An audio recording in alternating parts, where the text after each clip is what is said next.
gratidão posso entender e aplicar, pois nos deixaste um guia que nos ensina a interpretar.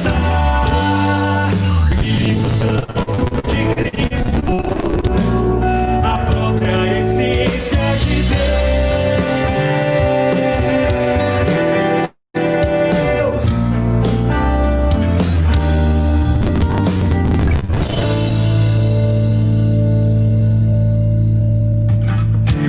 Evangelho de salvação traz-nos pra junto de ti.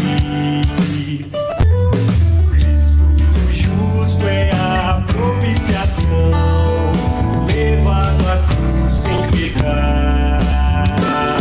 Ele é o verbo da vida, filho amado do Senhor, tema central do teu livro. Encarnada de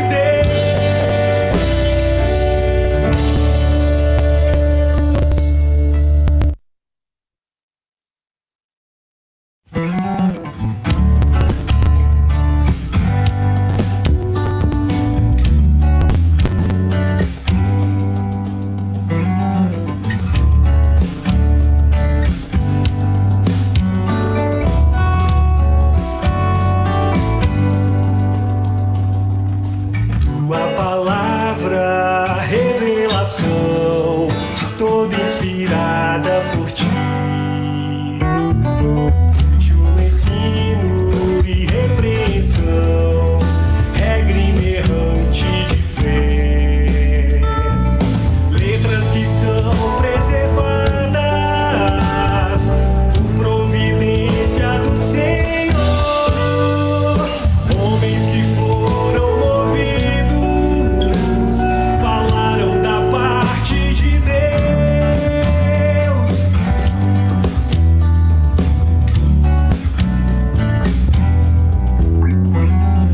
Guardo a palavra no coração pra não pecar contra ti. Tenho deleite, que gratidão posso entender e aplicar, pois nos deixaste um guia que nos ensina a interpretar. Espírito Santo de Cristo, a própria essência de Deus.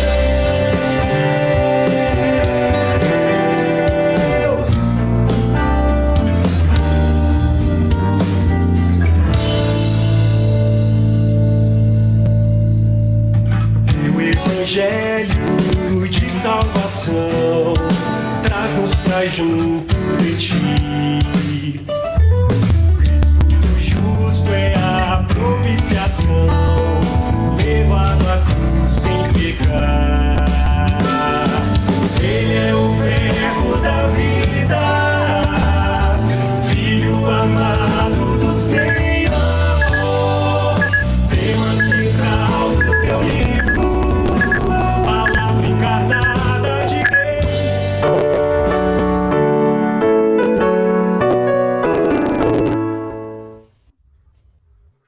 Muito boa noite, meus irmãos e irmãs, a graça e a paz do Senhor Jesus, o Senhor da Igreja. Estamos nessa noite, aqui na Quinta Reformada, para continuarmos falando sobre a teologia reformada, sobre a palavra de Deus. A Quinta Reformada, como os irmãos já sabem muito bem, é um evento, uma live semanal, todas as quintas-feiras, em que eu e o reverendo Augustus estamos aqui para conversar, especialmente com os nossos irmãos alunos do Instituto Reformado de São Paulo, mas também, transmitindo essa live aberta, ao vivo, para os irmãos que queiram nos acompanhar pelas redes sociais. Como eu disse, é uma parte dos estudos do Instituto Reformado, uma maneira de ajudar aí os nossos irmãos que estão estudando disciplinas de teologia, a terem também aqui um momento para tirar dúvidas, fazer perguntas, conversar conosco. A gente sempre escolhe um tema para poder ser um tema bem atual, né? E nós não fugimos aqui das polêmicas, das dificuldades, dos problemas que, vez ou outra, né, surgem, aparecem no meio da igreja, né, do Senhor, em tempos como esse. E o tema da semana, né, todo mundo acho que já está sabendo, acompanhando, é um tema que causou bastante reboliço, um assunto, na verdade um vídeo, uma pregação de um pastor bastante conhecido da igreja evangélica brasileira, que causou bastante rebuliço aí entre os evangélicos, né? Então, nós resolvemos tratar desse assunto. Nosso objetivo aqui, como sempre, irmãos, né? Mesmo que a gente falou no passado sobre assuntos como, né, o aborto, relacionado à menina, tal, nós não quisemos entrar, né, no aspecto pessoal, discutir a pessoa, né? Aqui nós queremos falar sobre as ideias, né? Sobre os temas, sobre a teologia, né? Então, longe de nós criticar pessoas diretamente, porque isso cabe ao Senhor, né? Só Deus pode julgar os corações, né? As mentes. Então, nós não vamos entrar nesse negócio de anatematizar pessoas aqui, né? Mas a gente pode muito bem, sim, falar sobre os assuntos teológicos, e se eles falham com a verdade bíblica, então sim, nós não temos nenhum receio, nenhum problema de falar disso, de demonstrar nisso. O tema que nós queremos falar hoje é uma pergunta, né? Uma pergunta que ficou aí no ar nessa semana, entre os evangélicos principalmente, né? A Bíblia precisa ser atualizada, né? A Bíblia, nós temos o direito ou a necessidade de fazer isso com a palavra de Deus, atualizar a palavra de Deus? Então é sobre isso que nós vamos falar aqui nesta noite. Deixa eu ver se o nosso co-anfitrião aqui, o reverendo Augusto Nicodemos, já está conosco. Está conosco já aqui, reverendo? Tem vários alunos na sala, não estou encontrando o irmão aqui. Já está presente? Vamos ver, acho que ainda não entrou. Daqui a pouquinho. Reverendo entra. Se o Felipe Oliveira o encontrar aqui, libera o microfone do reverendo Augusto para que ele possa participar, mas me parece que ainda não conseguiu entrar. Será que teve algum probleminha? Pode ser, sim, até porque ele me disse mais cedo, né, que talvez atrasaria um pouquinho. Por quê? Porque ele estava participando de uma outra palestra lá no Recife, e até, em princípio, nós tínhamos decidido talvez não fazer a live hoje à noite por causa dessa incongruência ou confluência de programações e de horários. Porém, depois nós entendemos que seria possível fazer, mesmo que demorasse um pouquinho, começasse um pouquinho atrasado. Mas deixa eu me confirmar aqui, mais uma vez, com o reverendo Augusto, se ele está tendo algum problema pessoal. Ah, sim. Felipe, ele está pedindo o link. Eu acho que eu que falei em não enviar o link para ele, então deixa que eu já envio aqui. Irmão, só um minutinho, todos que nos acompanham, porque aí eu vou mandar o link para ele aqui pelo nosso bate-papo e em seguida estará conosco. Vamos lá.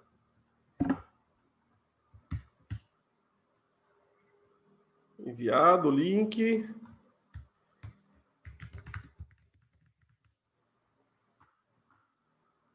Pronto. Só um minutinho. Já teremos aqui conosco o reverendo Augustus. Vamos lá. Vou liberar aqui os microfones.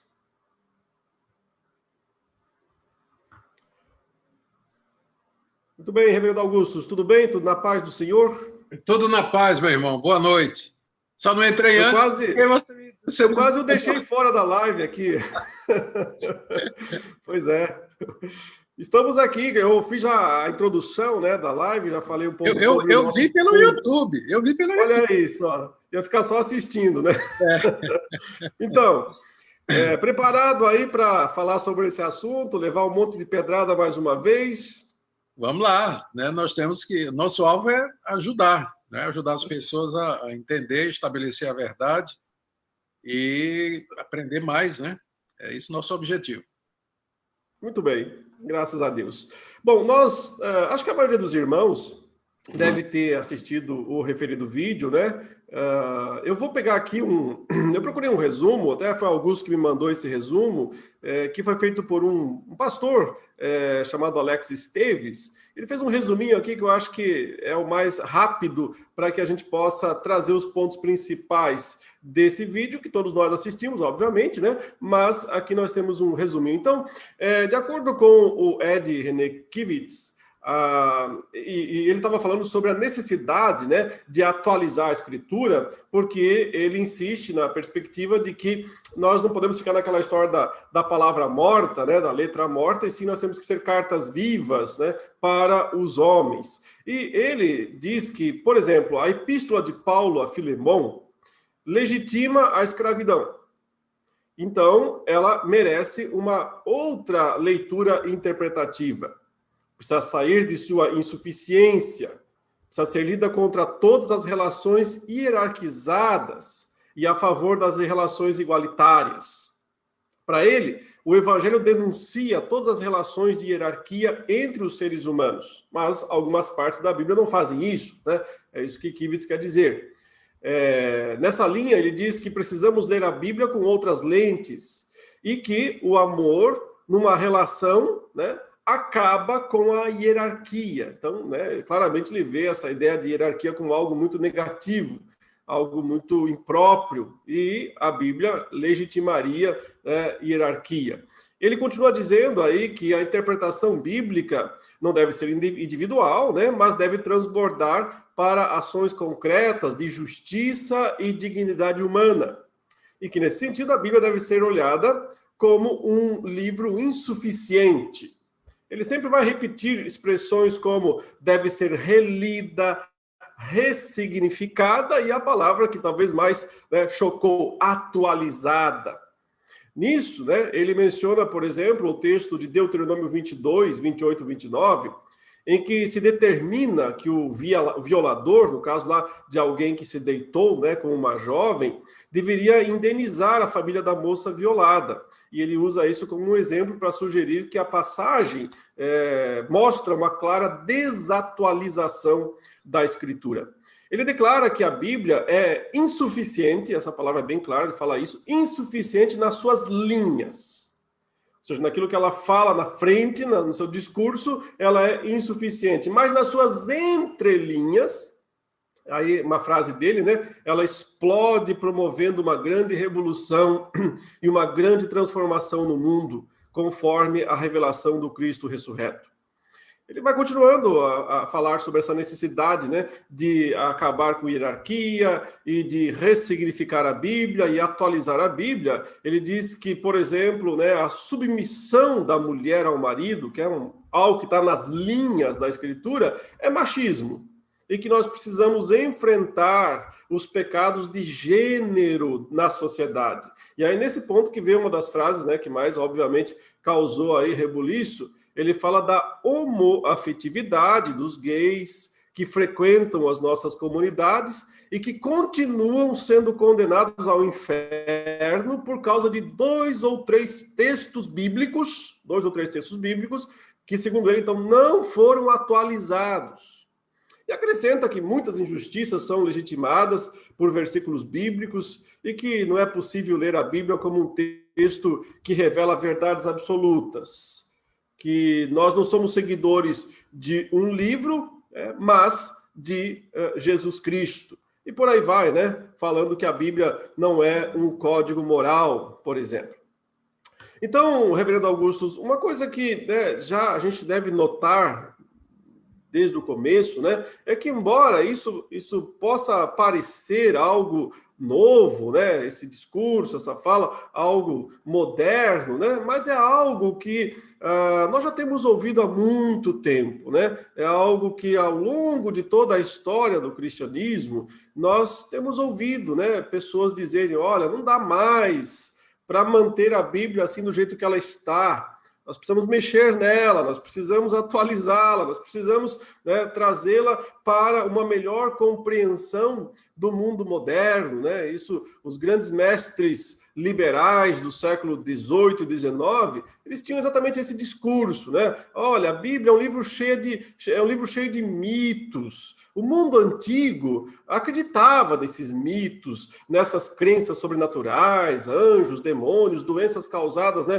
por coisas malignas, etc. O mundo antigo acreditava nessas coisas, mas o mundo atual, né, diziam os liberais do século XIX, o mundo científico, o mundo racional, o mundo pós-iluminismo, não crê mais nessas coisas. Então, os liberais diziam, nós precisamos, né, tirar da Bíblia essas coisas, né, para que a Bíblia faça sentido ao mundo moderno, para que ela possa ser entendida e aceita, e para que o cristianismo continue sendo relevante, né, útil para a sociedade moderna. Então, essa ideia, né, de despir a Bíblia de algumas coisas, reatualizar, ressignificar, nada novo. Depois vieram, né, depois que os velhos liberais fracassaram nessa sua tentativa, porque eles eram muito preocupados com a história, né? Então eles queriam ir lá no passado e encontrar, por exemplo, o Jesus histórico, não queriam crer no que a Bíblia dizia, queriam tentar encontrar provas históricas de um Jesus que para eles era só um super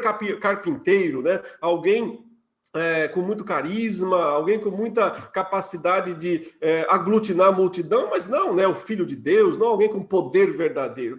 Mas eles fracassaram nessa busca porque não descobriram nada a respeito de Jesus que pudesse ser mais significativo do que o que está na Bíblia. Aliás, quase nada, né, a respeito de Cristo está fora da Bíblia, tudo está na própria Bíblia. Mas depois vieram, então, né, os chamados neo-ortodoxos, que vieram com outro discurso, disseram assim, não é que a gente tenha que tirar, remover os mitos da Bíblia, né? Isso já estamos aí no início do século XX, nessa cronologia dos fatos, mas a gente precisa trazer o significado desses mitos para o homem moderno. A gente sabe que os mitos não existiram, enfim, a história não importa, né? A neo-ortodoxia ela foi muito influenciada pelo existencialismo filosófico, então a história não é tão importante, o que importa é o querigma, o que importa é a mensagem, o que importa é falar o coração do homem moderno, né? Então a gente percebe que não é nada novo, de certa forma, o discurso, né, do Kivitz e de tantos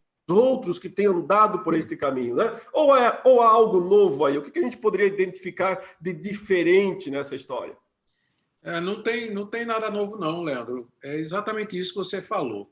Eu quero até trazer outros exemplos, até mais antigos.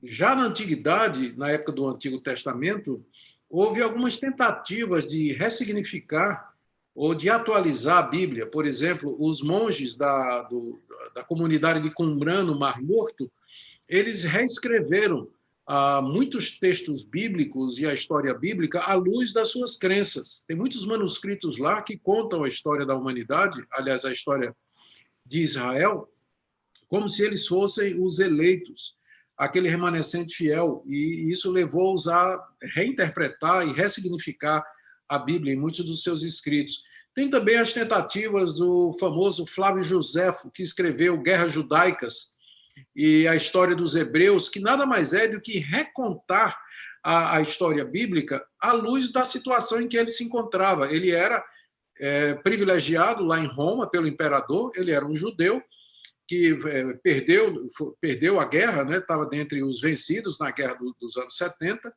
mas foi abrigado pelo imperador, era um escritor talentoso, e ele queria mostrar que os judeus eles tinham muitas virtudes. E aí ele reescreve a história do Antigo Testamento, excluindo os defeitos que ele encontrou lá e exaltando as virtudes que eram reconhecidas pelos romanos, né? É uma das tentativas mais antigas de ressignificar e de atualizar a Bíblia a um novo contexto. Mais recentemente, isso pode até parecer um pouco radical o que eu vou dizer aqui, mas durante a ascensão do nazismo na Alemanha, o Partido Nazista ele veio com uma proposta de ressignificar a Bíblia e atualizar o ensino bíblico para que pudesse estar harmônico com a visão ariana de uma raça superior. E aí tudo que era fraqueza, como, por exemplo, um homem pendurado numa cruz, eles disseram que isso era coisa de judeu. E eles, de fato, queriam impor essa releitura à Escritura Sagrada. Mais recentemente, não é, nós tivemos, na década de 80, uma reunião de feministas radicais nos Estados Unidos, um congresso chamado Reimagining God, onde elas vieram com uma proposta de reescrever a Bíblia, onde Deus fosse chamado de Sofia, que eles dizem que foi a primeira deusa, né, na verdade, né? Que Deus fosse chamado de Sofia e que fizesse toda uma releitura e uma reescrita da Bíblia a partir da proposta feminista. E também Bíblias com linguagem inclusiva, onde Deus não é chamado de pai e Jesus é chamado de a criança de Deus, para se conformar aos postulados do movimento que defende os gays ou a homoafetividade. Isso é normal.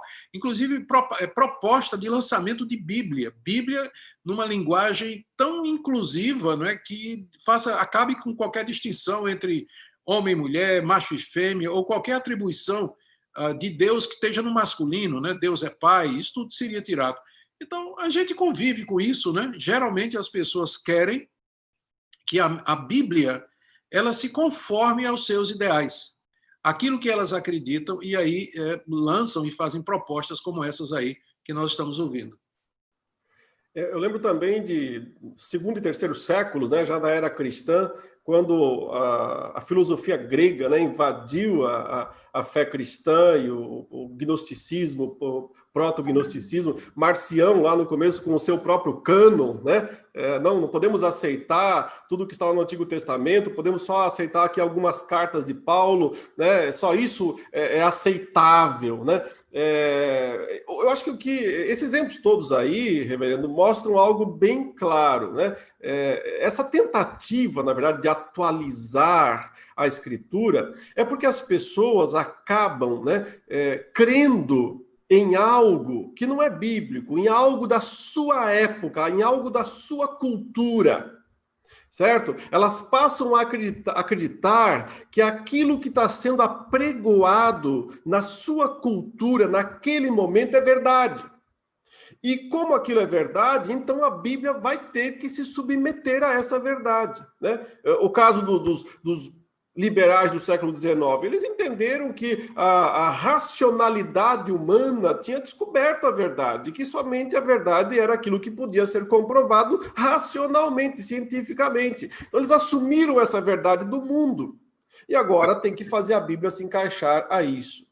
Então, na verdade, né, o que a gente vê acontecendo nesse caso específico é exatamente essa mesma história se repetindo mais uma vez. A pessoa se deixa levar pela cultura local que está, né, se impondo, que está se transformando, ela passa a achar que aquilo é verdade, e aí a Escritura dança nesse ponto. A Escritura precisa se encaixar de uma forma ou de outra àquilo que a pessoa pensa, né? E aí está, de fato, o grande problema, o grande perigo. Não se respeita a autoridade da Escritura. É preciso, Leandro, a gente fazer aqui um esclarecimento para que não pareça que a gente está sendo injusto, não é, com esse devido pastor. Minha garganta está terrível hoje, não sei nem se eu vou conseguir. Estou tomando água aqui direto, mas eu devia estar tomando alguma pastilha, alguma coisa aqui que eu não sei se no momento. Mas vamos lá, no que eu posso. A Bíblia é um livro antigo, isso é verdade. A Bíblia foi escrita em culturas que não existem mais. Em tempos aqui. Muito obrigado, esposa querida, ouviu aqui, já trouxe com licença aqui para vocês, viu? Fique à vontade aí, reverendo. Use aí e já voltamos. Então, a Bíblia é verdade, ela foi escrita em culturas orientais antigas e distintas da sociedade moderna, ocidental. Os autores bíblicos estão todos mortos. As línguas em que a Bíblia foi escrita são línguas consideradas extintas, né? Elas não são mais línguas de povos, né, que se usam normalmente. E há um distanciamento muito grande entre nós e a Bíblia. O distanciamento cultural, o distanciamento temporal, o distanciamento autorial, né? Eles já morreram todos. Então, isso a gente tem que admitir. E a gente tem que admitir que tem cultura, coisas da cultura da época que entraram na Bíblia.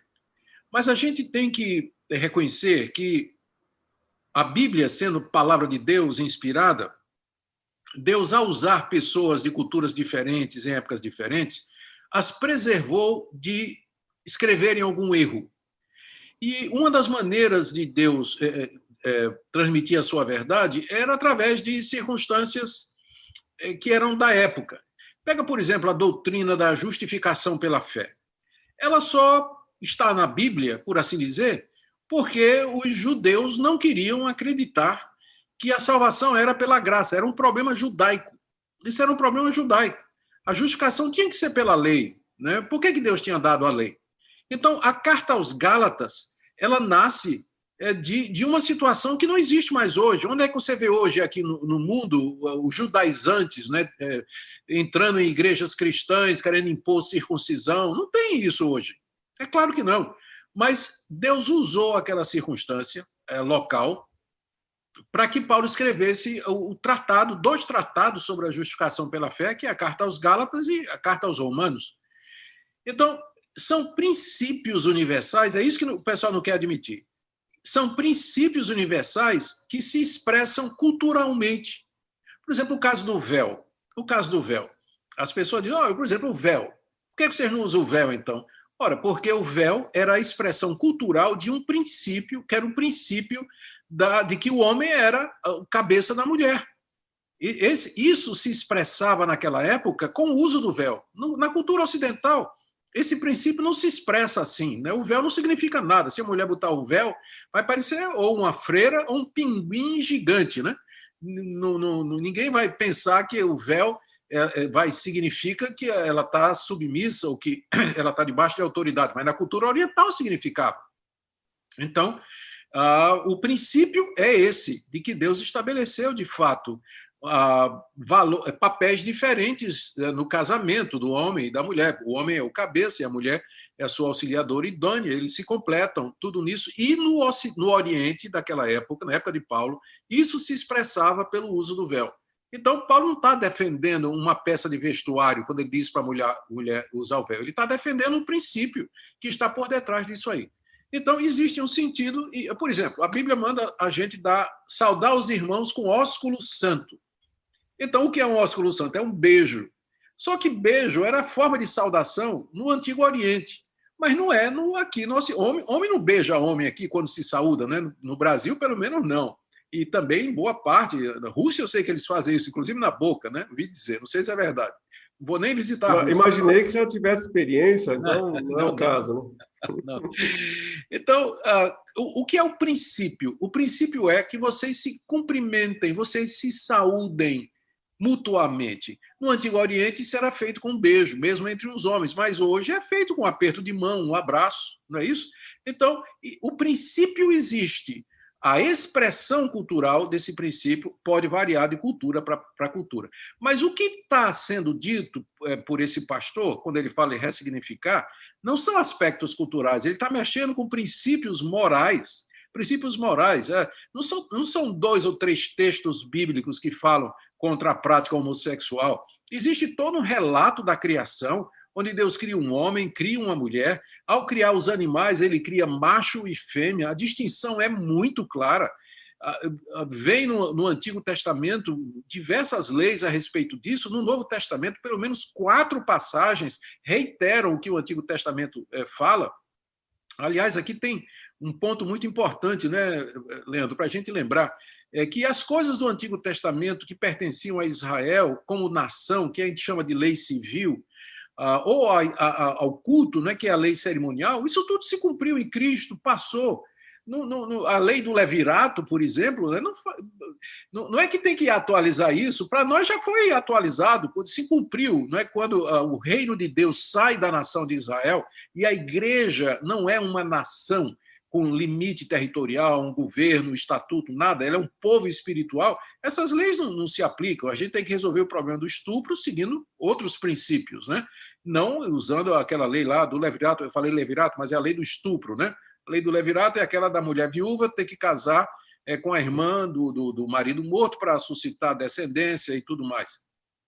Então, é óbvio que o que não passa para o Novo Testamento fica no Antigo. Não é questão de atualizar.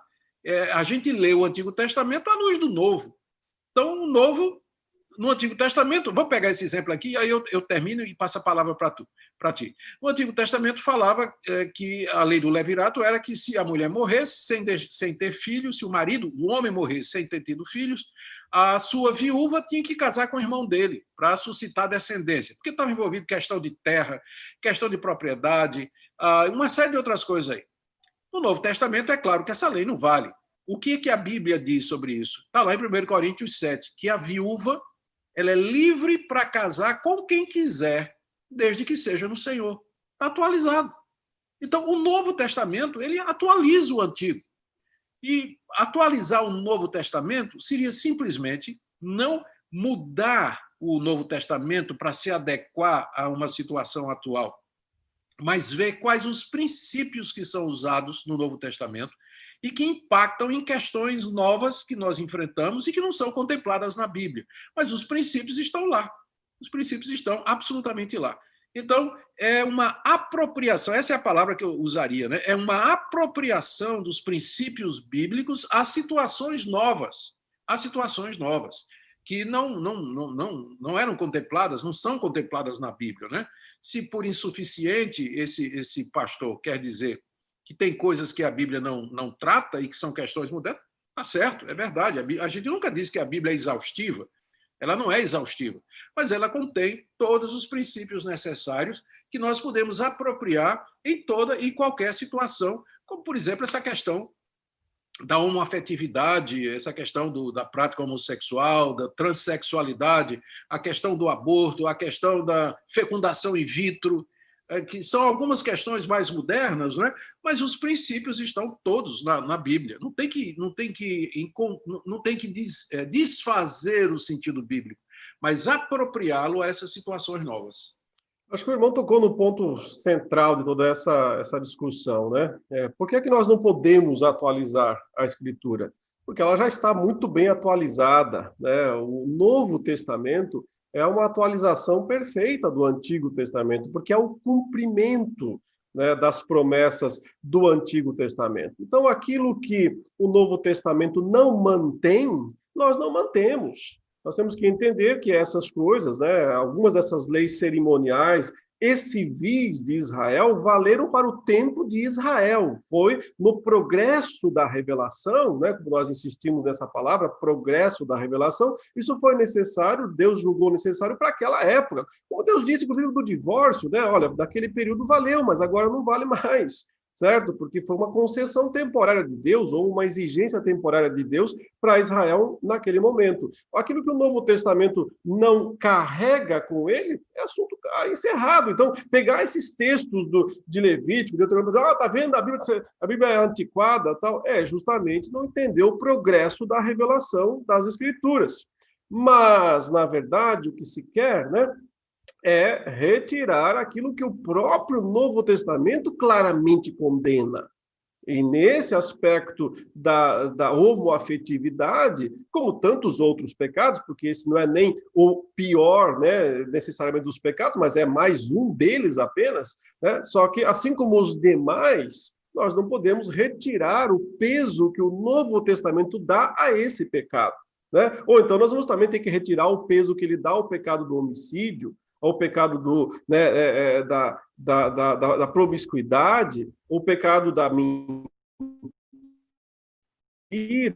os pecados que o Novo Testamento, que estavam lá no Antigo Testamento e que são, né, continuam sendo mostrados como pecados claros no Novo Testamento. Agora, eu não tenho, ninguém tem poder de atualizar o Novo Testamento, porque ele já é o Novo Testamento. Não podemos criar um novíssimo Novo Testamento, certo? Então, acho que esse ponto aí que o reverendo falou resolve bem a questão. Se nós falássemos, né, reverendo, em atualizar a interpretação teológica, às vezes ela precisa. Às vezes nós precisamos atualizar as interpretações que nós fazemos. Mas uma coisa é falar em interpretar, em atualizar nossas interpretações, outra coisa é dizer que as linhas bíblicas são, né, machistas, criam hierarquias indevidas e que as linhas bíblicas não podem ser lidas, nós temos que começar a ler nas entrelinhas. Agora, note, o que significa fazer teologia de entrelinha? Significa estabelecer um conceito, um princípio subjetivo de interpretação.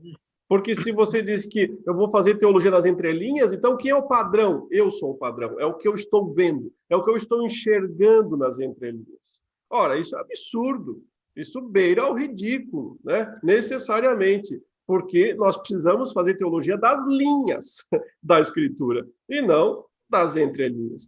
Em geral, me parece que quando as pessoas vão para esse caminho de aceitar, né, a cultura dominante como verdade e tentam, então, adequar a Escritura a essa verdade da cultura, elas estão criando outra religião.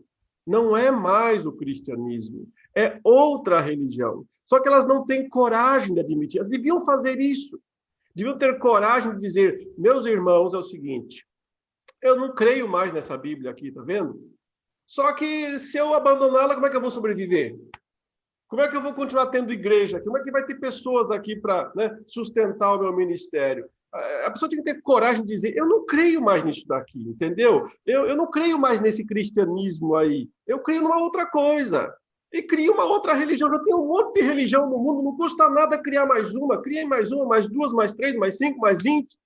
Mas não chame isso de cristianismo. Esse é o problema. Porque o que os liberais fizeram no século XIX foi criar outra religião. O que os gnósticos fizeram no século II foi criar outra religião. O que esses movimentos feministas, naturalistas, estão fazendo é criar outra religião. E, na verdade, o que o pastor Kivitz tem feito é a mesma coisa. No fundo, não é a fé bíblica, não é a fé cristã bíblica. É alguma outra coisa aí, né? Com alguma coisa que ainda sobra, porque, claro, os liberais não jogaram tudo fora da Bíblia, eles mantiveram algumas coisas, né? Se mantém algumas coisas, mas, no fundo, é outra religião. É isso. O irmão quer complementar mais alguma coisa sobre isso? Podemos já abrir para os nossos alunos? Se quiser falar, fale à vontade. Só dizer uma coisa aí dentro desse viés que você falou, da questão do subjetivismo. No vídeo, né, que todos nós assistimos, o pastor diz que não é possível ler a Bíblia como um texto que revela verdades absolutas, né? Que nós não somos seguidores de um livro, mas de Jesus Cristo. E aí eu me pergunto, como é possível uma pessoa ser seguidora de Jesus Cristo se a única fonte de informação que nós temos a respeito de Jesus Cristo, dos ensinamentos dele, da sua pessoa e da sua obra, é exatamente esse livro? Eu não fiquei sem entender. É a mesma coisa que outro pastor famoso aí, ele disse também, não é, que Jesus é a chave hermenêutica. Quer dizer, você interpreta todo o conteúdo bíblico a partir do que Jesus disse e o que ele fez. O que não bater não é de Deus. Mas aí uma pergunta, né? Como é que a gente, então, vai poder discernir quem é Jesus e o que é que ele ensinou ou falou se as informações a respeito de Jesus estão em 4 evangelhos que foram escritos pelo mesmo pessoal que escreveu o resto da Bíblia? Eu não entendo também. E é a mesma linha que nós escutamos agora no vídeo, né? Dizer que a gente não segue a Bíblia como é um livro, mas a gente segue Jesus Cristo. Mas Jesus Cristo está onde? Você conhece Jesus Cristo da onde? É revelação direta? Ele aparecer no espelho lá para eles e dizer... Não é? Então não tem como você seguir Jesus se não for através do testemunho dos apóstolos que estiveram com Jesus e que registraram o que eles viram e ouviram nos livros que nós conhecemos como o Novo Testamento. Então não tem como separar a pessoa de Cristo, a obra de Cristo, do registro a respeito delas, porque é a única fonte que nós temos. No mais, é subjetivo. E outra coisa aí de subjetividade que você falou, que eu concordo totalmente, Leandro. Quando se diz assim, vamos atualizar a Bíblia. Tá bom. Mas atualizar para ficar concorde com o quê? Porque tem tantas linhas dentro do cristianismo, né? Umas são mais conservadoras, outras mais abertas. Então, quem é que vai decidir qual o referencial dessa nova atualização? Então, eu prefiro ficar com a máxima da Reforma Protestante. A igreja reformada sempre se reformando à luz da palavra de Deus. É a igreja que se reforma à luz da palavra de Deus e não a igreja que reforma a palavra de Deus. Nós somos reformados pela palavra, mas a palavra não pode ser reformada por nós. Quando passar novamente o grupo, porque tem muita semelhança com essas posições atuais, né? Quando os liberais lá do século XVIII, XIX, decidiram que eles não podiam acreditar no Jesus dos evangelhos, porque, segundo eles, o Jesus dos evangelhos tinha sido muito enfeitado, né, pelos seus amigos ali, né, Mateus, Marcos, os seus discípulos, que criaram uma imagem, né, de um ser divino humano, um super-homem, né, na pessoa de Jesus. Eles disseram, não, esse Jesus nós não podemos acreditar nele, porque ele é claramente um Jesus criado pela imaginação dos discípulos. Então, vamos buscar o Jesus histórico, vamos lá. Foram 4 ou 5 levas, né, tentativas aí de estudos, de tentar redescobrir o Jesus histórico. Mas, no final, foi o maior fracasso, foi pior do que os filmes do Indiana Jones, né? Foi o maior fracasso da história, porque eles não encontraram nada. Né? O que nós temos, claro, a respeito da pessoa de Cristo, fora dos evangelhos? A gente tem essas citações de Joséfo, que o irmão já mostrou aí, né, que estava tentando dar um novo significado à fé judaica para a cultura romana. Ele fala rapidamente, brevemente de Cristo, né? Não dá para formar nada de Cristo com o que Joséfo diz. Nós temos algumas citações em alguns escritores romanos que talvez estivessem falando de Jesus. Tem um até que aparentemente erra até o nome de Jesus, né? Porque ele fala que tinha um grupo lá que seguia um tal de Crespo, né? Então, eu acho que veja quão exatas, né, são as informações que nós temos extra-bíblicas. O meu ponto é só para mostrar o seguinte: se nós, isso é uma citação de R.C. Sproul, né? Se nós não pudermos crer naquilo que os amigos de Jesus escreveram dele, né? Mateus, Marcos, Lucas, João, não acreditaremos em nada mais, porque não tem mais nada. Então, não tem como encontrar Jesus, um Jesus verdadeiro, fora da Bíblia, fora da Escritura. É o que ela nos diz sobre Jesus que é a verdade. Então, aqui entre nós, que palhaçada é essa de Jesus é a chave hermenêutica da Bíblia, mas não é o Jesus ali da Bíblia. É o Jesus que o sujeito idealiza, que o sujeito cria, que o sujeito imagina nas suas loucuras noturnas ou diurnas, né? É um Jesus criado pela sua imaginação, não é o Jesus das Escrituras. Se você aceitar o Jesus das Escrituras, ele era compassivo, ele era misericordioso, ele dizia, nem eu te condeno, mulher adúltera, né? Mas ele também dizia, vá e não peques mais.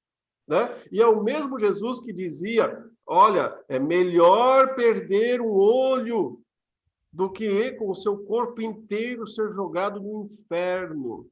Aliás, quem mais falou de inferno na Escritura foi o amoroso Filho de Deus. Exatamente. Então, não é o Jesus da Bíblia que eles creem, é um Jesus imaginado pela cultura humanista da modernidade.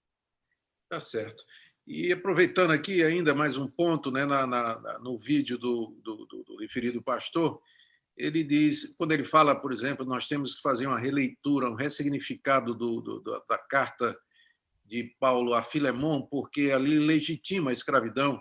Eu não vejo ali nenhuma legitimação de escravidão. A escravidão já era legitimada pela cultura, era uma prática daquela época. E a Bíblia não reforça isso, ela não manda que cristãos comprem, daquela época, comprassem escravos, ao contrário, o apóstolo Paulo, em 1 Coríntios, capítulo 7, ele diz, você foi chamado sendo escravo, não te importes com isso, mas se puder, né, compra a tua liberdade, torna-te livre. E na própria carta a Filemon, você percebe já uma semente de liberdade quando ele recomenda o escravo fugitivo, Onésimo, diz para receber como irmão, né? Receber como irmão. Em outras palavras, Paulo está pedindo a liberação, praticamente, né? Pedindo a liberação do Onésimo do sistema de escravidão.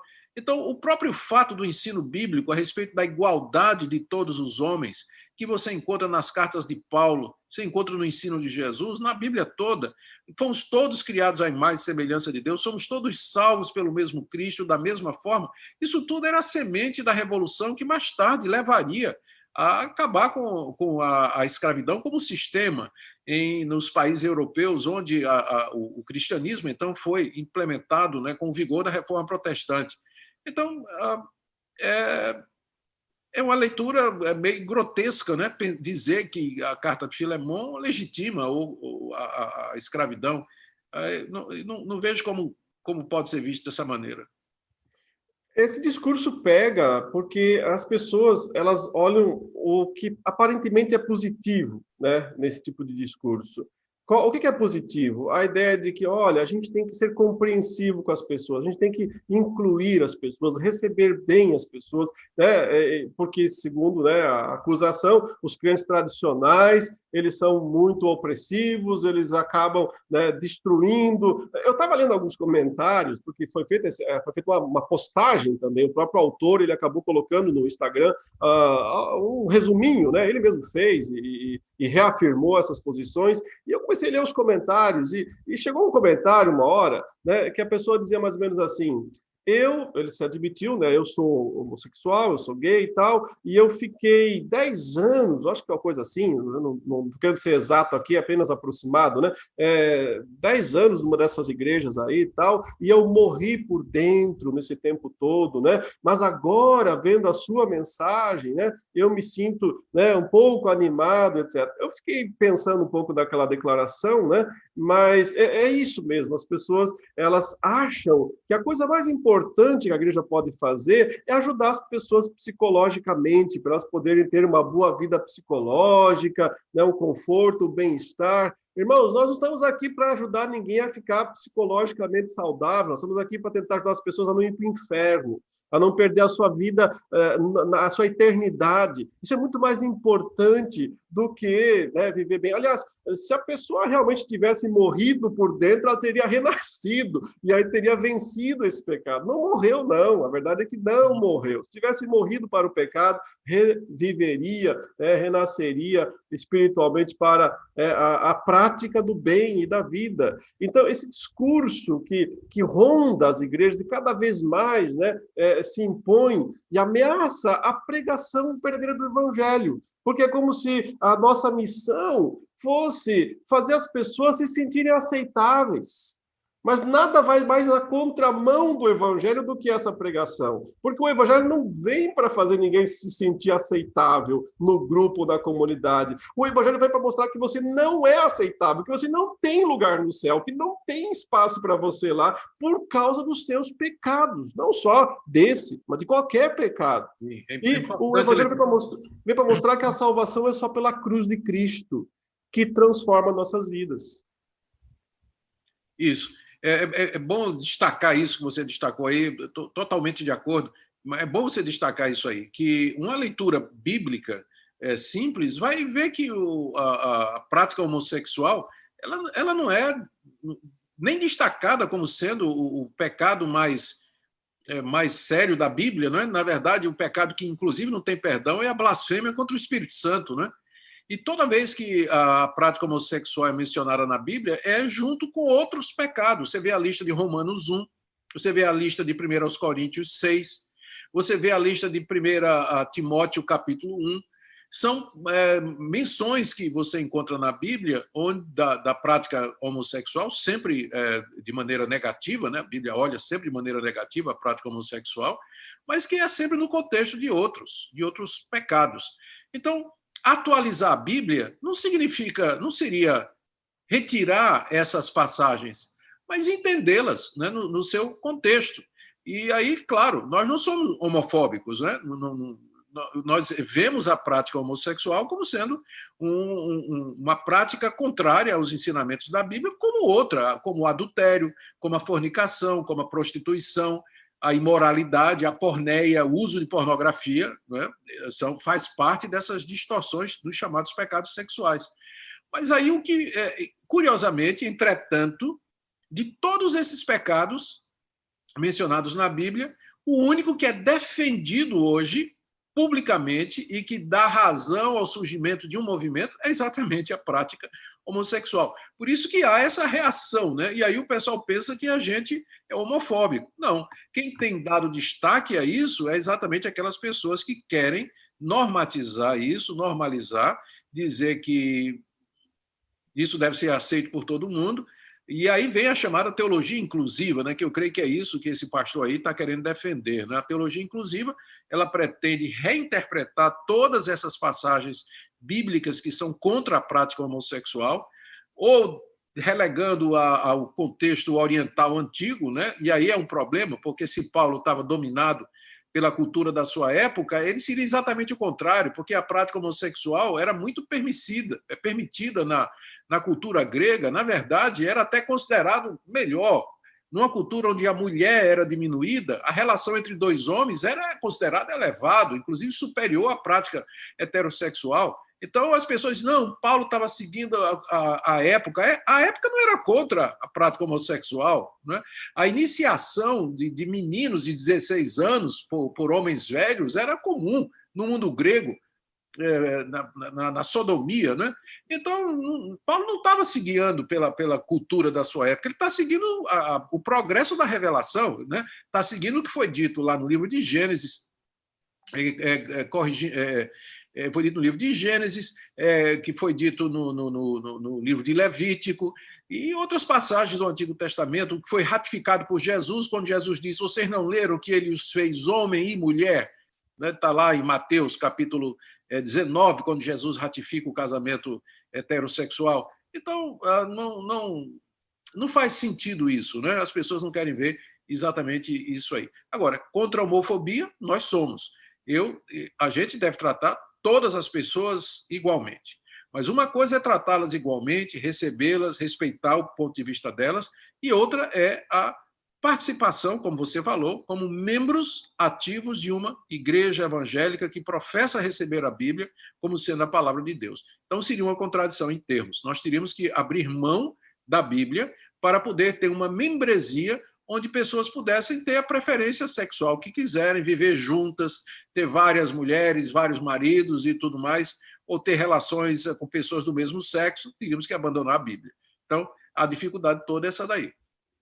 Nós não precisamos atualizar a Bíblia, nós temos que estudar mais a Bíblia, conhecer mais a palavra de Deus. O problema é que é uma superficialidade exacerbada no meio evangélico, um desconhecimento das coisas mais básicas, mais simples da própria Escritura.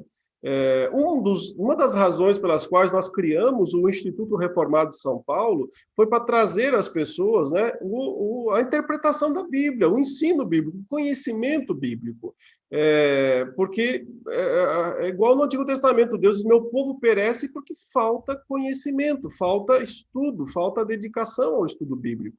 Se os irmãos quiserem conhecer mais a palavra de Deus, estudar mais, matriculem-se, usem esse recurso acessível, fácil de utilizar, né?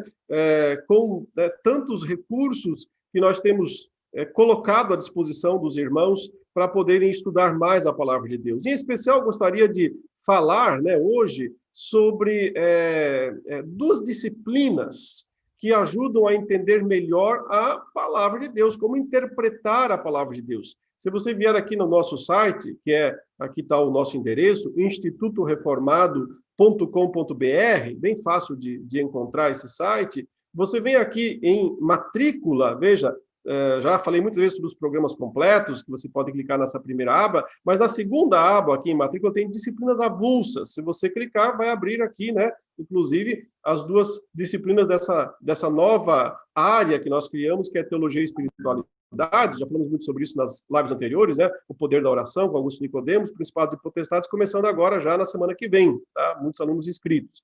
Mas eu quero destacar, né, uma disciplina sobre interpretação bíblica, que está aqui dentro dessa área grande, Teologia Reformada, de disciplinas do Augustus, sobre fé reformada e a interpretação das Escrituras. Aqui, ó, TR5, Fé Reformada e Interpretação das Escrituras. E também uma disciplina, que é a primeira dessa outra grande área, aqui, chamada Teologia Bíblica, onde a gente tem Introdução à Hermenêutica. Aliás, esse programa inteiro aqui de Teologia Bíblica é só interpretação. A gente começa aqui falando sobre as regras fundamentais de interpretação bíblica, depois vai estudar a aliança no livro de Gênesis, estuda a aliança no Antigo Testamento inteiro, e aí começa o Novo Testamento, ó, interpretação dos Evangelhos, interpretação de 1 Coríntios 12 a 14, interpretação de Gálatas, de Colossenses, de Apocalipse, 2 disciplinas sobre grego e hebraico e uma sobre profecias bíblicas e o fim dos tempos. Aqui tem um programa completo com 11 disciplinas, né? 2 vão totalmente de graça aqui para os irmãos. Então, se puderem, né, se matriculem, aproveitem esse recurso, estudem a palavra de Deus, venha fazer perguntas nos fóruns, venha tirar suas dúvidas. É uma ferramenta bem acessível, com livros gratuitamente enviados aos irmãos, né? Aproveitem esse grande recurso. Bom, vamos passar aqui as perguntas, começando com a Carol, né? Mais uma informação sempre, irmãos, antes de liberar aqui a Carol para fazer sua pergunta, a gente pede que os irmãos que vão perguntar, vamos liberar o microfone para você fazer sua pergunta, mas é para perguntar, tá? Faça a pergunta direta, não precisa contar uma história toda para contextualizar. Apenas faça a pergunta, olha, a minha dúvida, eu gostaria de saber sobre isso, exatamente, porque facilita, né? Às vezes os irmãos contam uma história muito longa e a gente nem lembra mais da história quando vai responder a pergunta. Então, vamos tentar ser objetivos, que assim a gente consegue responder mais perguntas também dos irmãos. Então, vamos lá, começando com a nossa aluna sempre presente aqui, nos ajudando bastante nas lives, né? Com boas perguntas, a Carol. Carol Caldas, bem-vinda e pode perguntar. Oi, graça e paz. Reverendos, sábado, dia 31, vai estar fazendo 503 anos da Reforma. Um dos pontos fundamentais foi somente as Escrituras. E essa semana a gente vê a autoridade da Bíblia sendo questionada assim, de forma tão explícita, e não somente essa semana, mas a gente tem visto muitos líderes do Evangelho brasileiro fazendo isso, né? Passando por cima da autoridade das Escrituras e fazendo as coisas segundo sua própria vontade. Eu queria que vocês falassem um pouco da importância desse ponto da reforma para a igreja atual. Muito bem. Sola Escritura é o moto principal da reforma protestante, porque significa que a Bíblia, e somente a Bíblia, é a nossa única regra de fé e prática. E que tudo que a gente faz na igreja, quer seja em termos de culto, de ética, de ensinamentos, de vivência, de ação no mundo, tem que ser regulado pelas Escrituras, quer seja por uma ordem direta, por preceito, por exemplo, ou por uma inferência legítima daquilo que a Bíblia está querendo dizer. Esse ponto ele foi levantado em reação ao catolicismo romano, que tinha também como fonte de autoridade a tradição oral e o magistério católico encabeçado por um papa que era infalível, falando ex cátedra, falando no seu ofício. Então, os reformadores disseram que não, a autoridade máxima na igreja é a Bíblia, e que se interpreta a si mesma, né? Suas partes se interpretam mutuamente, ela, sua melhor intérprete, e a autoridade dela que deve ser seguida pela igreja. Então, é claro que, por conta disso, né, a Bíblia sofre todos os ataques, né, porque uma vez que se perde a confiança na Bíblia e a segurança da Bíblia e a sua exclusividade, se perde também o referencial, né, a respeito de Deus, a respeito da igreja, do mundo, do homem, e aí toda a confusão reina. Por isso, eu considero como sendo o slogan, o moto mais importante da reforma protestante, que é esse, sola Escritura. Sem dúvida, muito bem. Agora o Rosivaldo Barbosa, vou pedir para o irmão ativar o seu microfone. Já liberei aqui para o irmão, pode ativar o microfone e fazer sua pergunta. Graças e paz, pastor Paz. Lima, Agostinho Codemos. A minha pergunta é o seguinte, quem veio primeiro, a Bíblia ou a igreja? Assim, segundo a Igreja Católica, diz que quem veio primeiro foi a igreja. Mas, assim, segundo a visão milenista, a igreja ela não nasceu lá em Atos, mas sim já vem do Antigo Testamento. Então, nesse sentido, a igreja veio primeiro? Eu diria o seguinte: nunca houve igreja sem palavra. Para que haja igreja, o que é igreja? A igreja é a comunidade de pessoas que creem a mesma coisa a respeito de Deus e que servem a esse Deus da mesma maneira. Mas como é que elas podem fazer isso se não tiver uma palavra que diga para elas quem é Deus, o que é que Deus exige delas, que as convoque e que diga de que maneiras elas devem andar? Essa palavra, ela nem sempre foi, ela não iniciou como palavra escrita. Ela foi, a princípio, como diz a carta aos Hebreus, logo no capítulo, tendo Deus outrora falado muitas vezes e de muitas maneiras aos nossos pais pelos profetas, com isso indicando que Deus inicialmente se revelou de maneira oral, né? Deus apareceu a Adão no paraíso, depois disso, depois da queda, se manifestou aos descendentes de Adão pelo lado de Sete, né? O Enos, que começou o culto a Deus, depois o próprio Enoque, que andava com Deus, era servo de Deus, Noé, o pregador da justiça. Então, todos eles recebiam de Deus a palavra. Então, é a palavra que gera a igreja. Não pode haver igreja sem palavra. Veja como é absurdo isso. Não é? Veja como é absurdo. A igreja é a comunidade, é um grupo de pessoas que se reúnem para cultuar o mesmo Deus e da mesma maneira e viver da mesma forma. Mas o que dá uniformidade a isso? Não é? Qual o referencial para isso? Então, não é o que elas pensam, não é o que elas imaginam, mas é a palavra dada, é a revelação divina que cria a igreja. E essa palavra, ela foi ganhando corpo escriturístico com o passar dos anos. Moisés escreveu de Gênesis a Deuteronômio, depois vieram outros escritores bíblicos que registraram essa revelação, e no Novo Testamento, os discípulos de Jesus registraram a vinda do Filho de Deus como sendo a consumação de tudo aquilo que o Antigo Testamento e os profetas de Israel anteciparam. Então, é a palavra que gera a igreja. Agora, isso da Igreja Católica é que se refere mais ao cânon. Eles dizem que como foi a igreja que determinou que livros eram inspirados e que livros não eram, então a igreja é a mãe da Bíblia.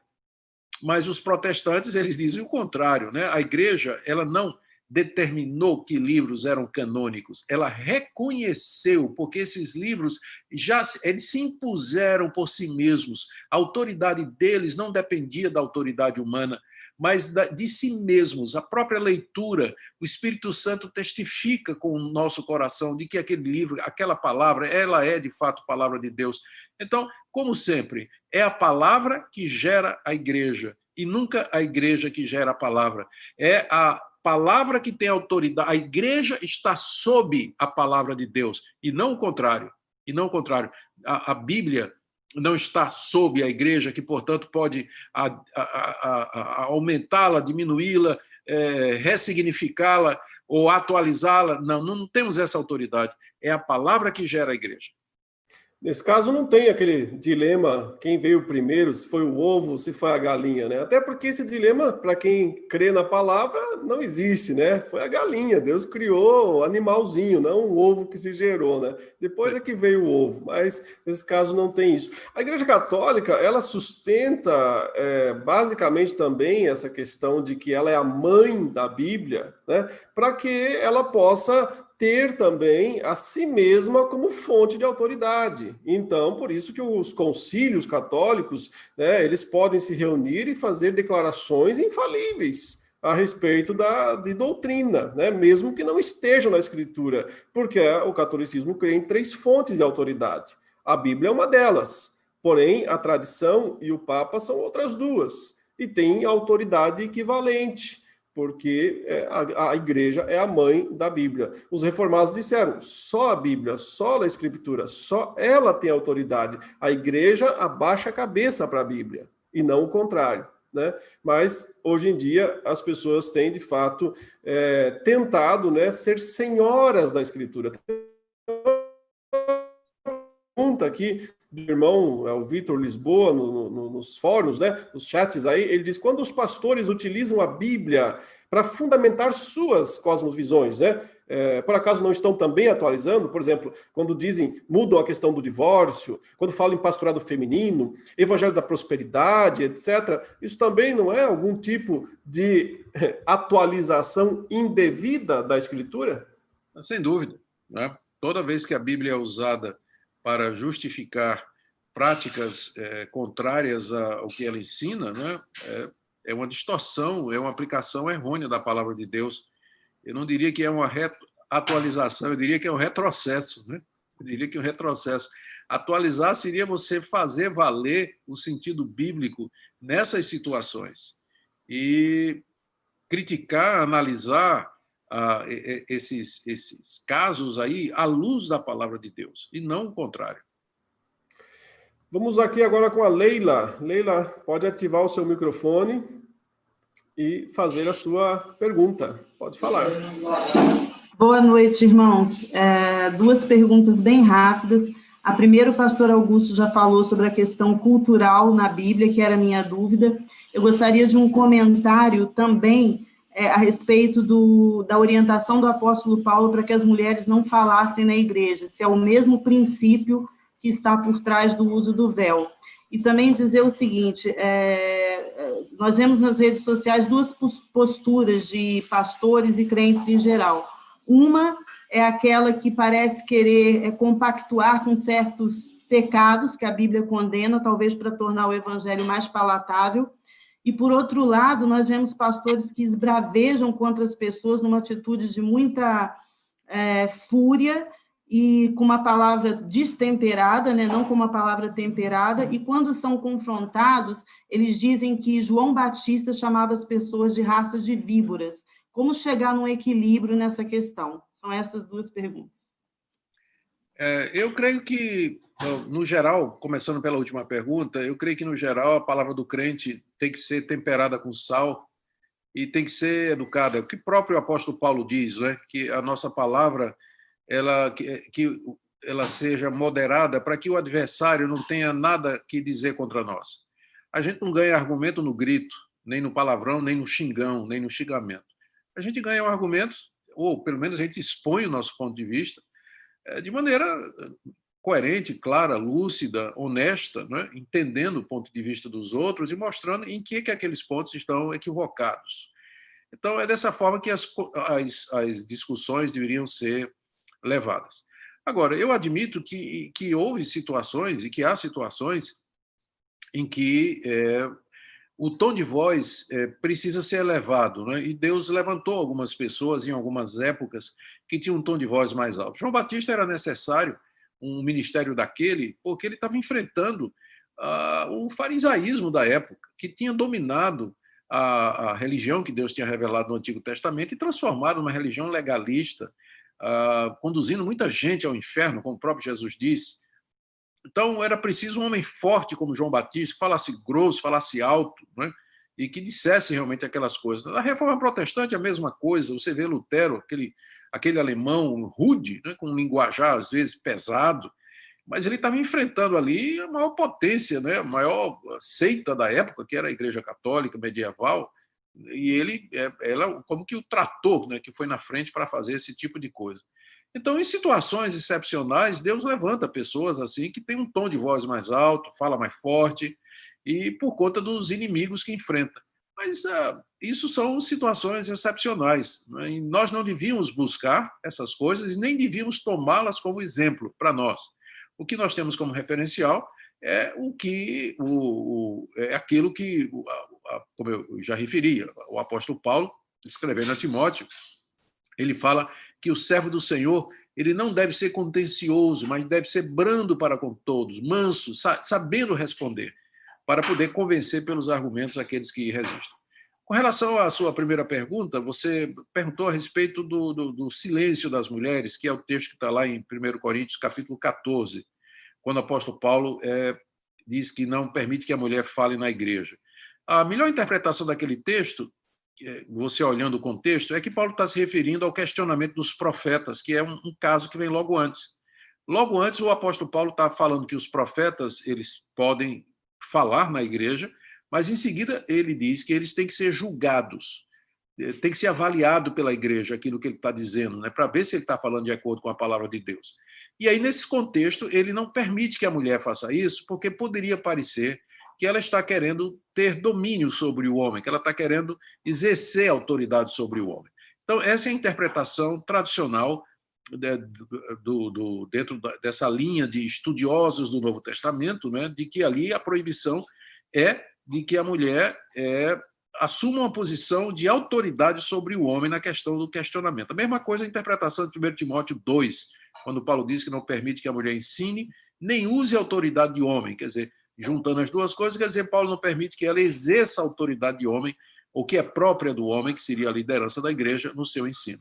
Então, eu entendo que a Bíblia proíbe que a mulher ocupe cargos de posição e de autoridade na igreja. Mas isso não significa que ela não possa, eventualmente, né, ensinar na igreja, ter uma palavra, ou ser uma professora de escola dominical, eventualmente fazer uma palestra. Não vejo impedimento para isso. Tá bom?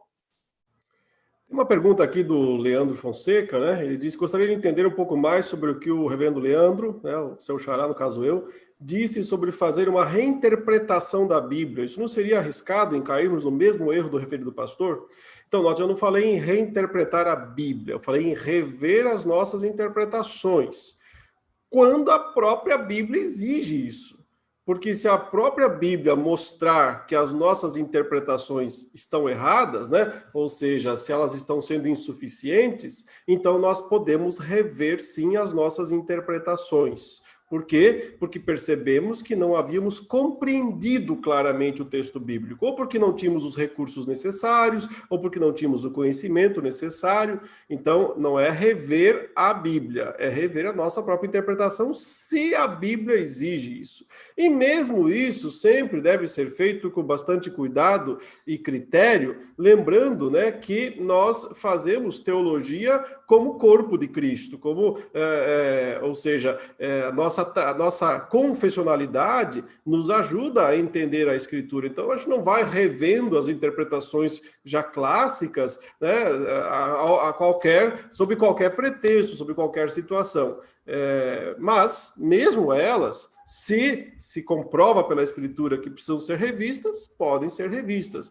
Justamente porque a Escritura tem sempre a palavra final, né? Então não é ressignificar, atualizar a Escritura, é sempre voltar para ela para entender o que de fato ela está dizendo, sem medo de cortar na carne, né? Sem medo de cortar na carne, porque se a nossa interpretação não está de acordo com a Escritura, nós temos que abrir mão dela. Mas não é isso que essas pessoas hoje em dia fazem, e fazem isso na cara dura, né? Elas simplesmente não podem aceitar aquilo que a Bíblia diz. Então, elas querem atualizar a Bíblia, para fazer a Bíblia dizer aquilo que elas querem que a Bíblia diz.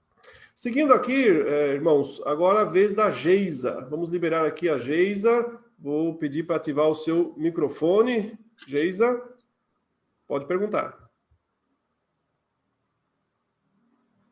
Não estamos ouvindo. Acho que, embora o seu microfone esteja liberado aqui, mas nenhum som está aparecendo. Se puder, faz a pergunta no bate-papo que eu vou ler, tá? Enquanto isso, deixa eu liberar aqui o Reinaldo. Reinaldo, vamos ver se o irmão consegue.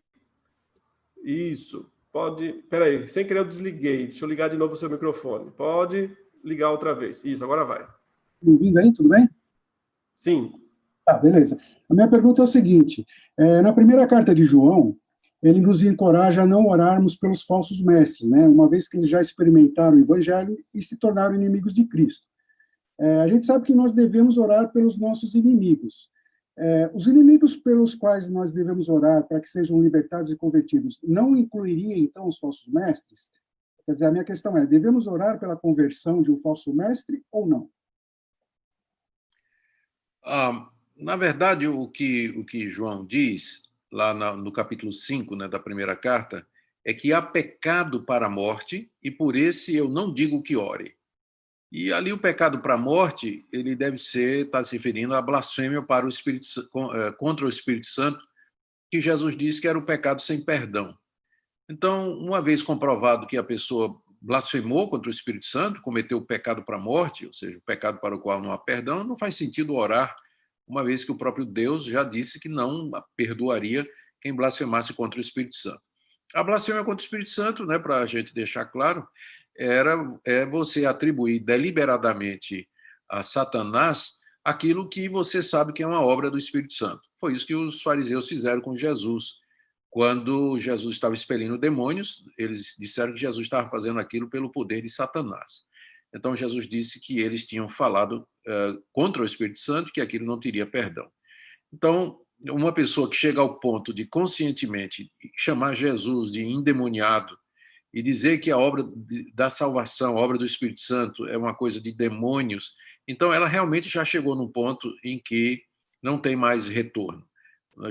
Ela blasfemou de fato contra o Espírito Santo. Então, por essas pessoas, a gente não deveria orar. Mas essas pessoas são pessoas reconhecidamente heréticas, né, que negam a palavra de Deus, negam a Cristo, negam toda a verdade bíblica, estão completamente perdidas, né, num ponto assim extremo. Mas dentro no caso, há erros teológicos que são cometidos e que não têm essa gravidade. Por exemplo, eu vou orar pela conversão do meu irmão batista só porque ele acredita que o batismo só pode ser por imersão, e eu tenho um pensamento diferente a respeito disso. A questão do batismo é uma questão secundária, não é? Não encaixaria nesse tipo de coisa. O que a gente chamaria de um falso profeta, tem falsos profetas que são pessoas... por exemplo, eu acho que muitos dos líderes das igrejas neopentecostais, igrejas da teologia da prosperidade, eles são falsos profetas. Eles estão ali pelo dinheiro, disfarçados de ovelhas, mas eu oro pela conversão deles, né? Porque, pelo menos publicamente, nenhum deles ataca a pessoa de Cristo ou diz que Jesus era endemoniado. São falsos mestres, mas eu oro pela conversão deles. Mas aqueles hereges, né, doutrinários, que claramente, publicamente, publicam, escrevem, militam contra o Evangelho de Cristo, negando a pessoa de Cristo, atacando o cristianismo, a obra da redenção, aí realmente são pessoas pelas quais a gente não deve orar. Vamos ouvir ainda mais duas perguntas do Reinaldo e da Sara, né, que estão aqui na sequência, e aí nós vamos encerrar a nossa live, né, já são 10h13, né, reverendo? Podemos mais essas duas perguntas, né? Então, deixa eu liberar aqui. O Reinaldo já perguntou, Reinaldo? Só confirma para mim aqui se você já fez a sua pergunta. Deixa eu liberar o seu microfone. Desculpa, eu não baixei a mão, não tenho mais nenhuma pergunta. Sim, já fez a sua pergunta, não tem mais. Beleza. Então, pode abaixar aqui a mão, desativar. Eu vou liberar aqui a Sara para fazer a última pergunta da noite. Sara, vamos ver se conseguimos. Se a Geisa perguntar lá embaixo, né, eu ainda vou responder. Vamos responder se ela perguntar. Sara, pode falar. Boa noite, graça e paz. Estão me ouvindo? Sim. O que eu gostaria de saber é o seguinte, né? Podemos dizer, né, que tais pastores que assim contradizem a palavra de Deus, né, que falam que ela deve ser atualizada, eles não falam da parte de Deus, isso é claro, é óbvio, mas sim falam da parte de Satanás. Isso seria uma forma de estar impedindo que o verdadeiro evangelho seja pregado? Todo o evangelho distorcido, ele é um empecilho ao verdadeiro evangelho. Aliás, o que dá mais trabalho para a gente, pastores, é primeiro ter que desconstruir as ideias erradas que as pessoas têm e que foram adquiridas exatamente por pastores que pregaram outro evangelho, pregaram ideias estranhas, né? A gente primeiro tem que desmatar o terreno antes de poder plantar boa semente. Antes da gente dizer que uma pessoa está sendo usada pelo diabo, a gente precisa ter muito cuidado, né? Porque a gente não... É um tipo de julgamento que é difícil de fazer. Até porque, para que uma pessoa seja herege, ela não precisa do diabo para isso. A heresia é uma das obras da carne que estão mencionadas lá em Gálatas. É uma das obras da carne, ou seja, é alguma coisa que é produzida pela própria natureza humana. Não precisa necessariamente do diabo, muito embora o apóstolo Paulo, em 1 Timóteo capítulo 4, ele fala de doutrinas de demônios, né? Doutrinas de demônios. Então, é difícil saber se é somente a carne ou se o diabo está ali, é sempre difícil. Então, é melhor não entrar nesse tipo de julgamento, né? Orar pela pessoa, orar para que Deus tenha misericórdia dela, que liberte. Paulo ensina a Timóteo a fazer isso, está lá na primeira carta a Timóteo, quando ele diz que a gente deve procurar orando por essas pessoas para que elas se livrem do laço do diabo no qual elas ficaram presas.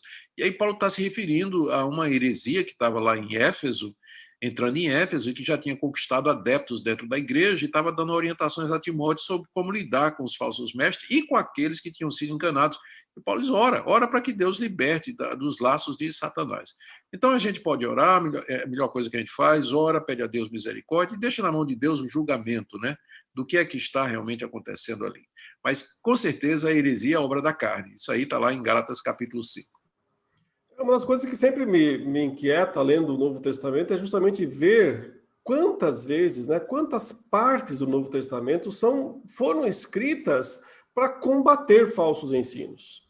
Né? Ou seja, é uma preocupação cristã, uma preocupação genuína do cristão, né? Cuidar, atentar para os falsos ensinos. E por quê?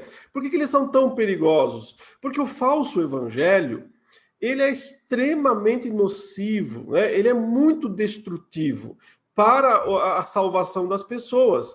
Ele é muito pior do que o ateísmo, por exemplo. Ele é muito pior do que as filosofias humanistas. Porque quem segue o ateísmo, quem segue as filosofias humanistas, não está pensando que é cristão. Ele sabe o que ele é. Mas quando alguém segue um evangelho falso, o problema é que ele acha que está seguindo o verdadeiro. E nesse caso, ele está perdido, porque ele não crê no verdadeiro Salvador, na verdadeira salvação, mas ele acha que está salvo. Então, nada é mais nocivo, é mais prejudicial para a salvação das pessoas do que a pregação falsa do Evangelho. E é por isso que o Novo Testamento tanto se preocupa em combater os falsos ensinos.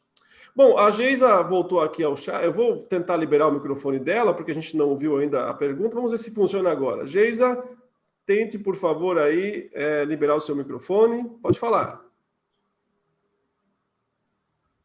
Pode falar.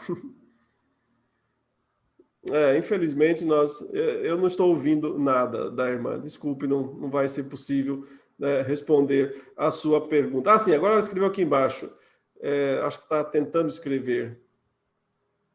A pergunta só apareceu aqui. Como interpretar o Velho Testamento, né? Estamos no... E aí não veio o restante da pergunta. Mas fica para uma próxima oportunidade, não vai faltar oportunidade de nós respondermos. Reverendo, suas últimas considerações aí, e na sequência pode orar e encerrar essa live. Só agradecer mais uma vez a oportunidade de participar de uma live onde a gente trata de assuntos tão importantes, né? Relevantes, né? Parabéns aí, Leandro, pela organização, pelo Instituto. E vamos orar para que Deus nos abençoe, nos livre do mal, que a gente continue firme na palavra de Deus. Nos livros do erro, né, reverendo? Nos livros de seguir exatamente. Doutrinas humanas. Né? Isso, precisamos exatamente disso. Vamos orar então. Pai querido, muito obrigado pela tua palavra, que ela é viva e eficaz, mais penetrante do que qualquer espada de 2 gumes. Te damos graças porque o Espírito da verdade, ele nos conduz e nos guia toda a verdade. E aqueles que são teus, eles não serão iludidos, eles não serão enganados, mas eles haverão de perseverar na verdade. Nós oramos pelas pessoas que têm sido influenciadas por teologias distintas, evangelhos outros. Tenha misericórdia, ó Deus, e chama os que são teus, livrando do erro, firmando na verdade. É o que nós te pedimos, agradecidos, em nome de Jesus. Amém. Amém. Obrigado, reverendo. Um grande abraço. Boa noite, Leandro. Boa noite a todos.